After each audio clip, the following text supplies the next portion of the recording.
কাজ করলে মন থেকে হিংসা অহংকার দূর হবে। হিংসা এবং অহংকারে দুইটা কবিরা গুনাহ। কারোর ভালো চা দেখলে যদি আপনার অন্তরে জ্বালা পোড়া করে, অস্থির লাগে, বুঝতে হবে আপনার মধ্যে হিংসা আছে। কাউকে যদি ছোট মনে হয়, তুচ্ছ মনে হয়, নিজেকে কিছু একটা মনে হয়, বুঝতে হবে আপনার মধ্যে কি আছে? অহংকার আছে। কেউ হক কথা বলেছে, আরে ও বলছে, তার কথা কেন শুনতে হবে?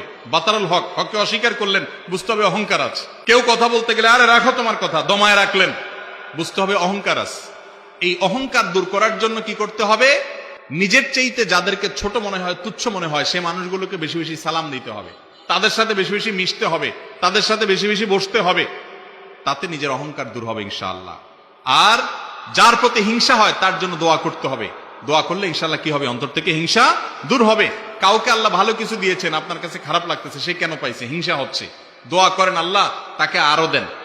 মনে চায় না দোয়া করতে, তো দোয়া করেন। এক ছাত্র প্রশ্ন করছে, কয় হুজুর, অন্যের জন্য দোয়া করলে নাকি দোয়া কবুল হয়। এখন আমার সাথে যার কম্পিটিশন, আমি যদি দোয়া করি আল্লাহ তার A+ দেন, তাহলে তো আমি হারে যাবো। আমি তো বলবো আল্লাহ সে ফেল করুক। তাই আমি বলি না, আপনি যদি তার জন্য দোয়া করেন, আল্লাহর ফেরেশতারা আপনার জন্য দোয়া করেন, আপনি আরো ভালো দোয়া পাবেন ইনশাআল্লাহ। আল্লাহ তাকে দিলে, আমাকেও দিলে আল্লাহর কোনো অভাব হবে? এই জন্য হিংসুক যখন কারোর ভালো দেখে হিংসা করে, এর মানে হলো সে মনে করে যে আল্লাহ তাকে দিলেও আমাকে দিতে পারবে না। না, আল্লাহ তাকেও দেখ, আমাকেও দেখ, তারটাতে আমার দুঃখ নাই, আল্লাহ আমাকেও দেখ, আমিও চাই।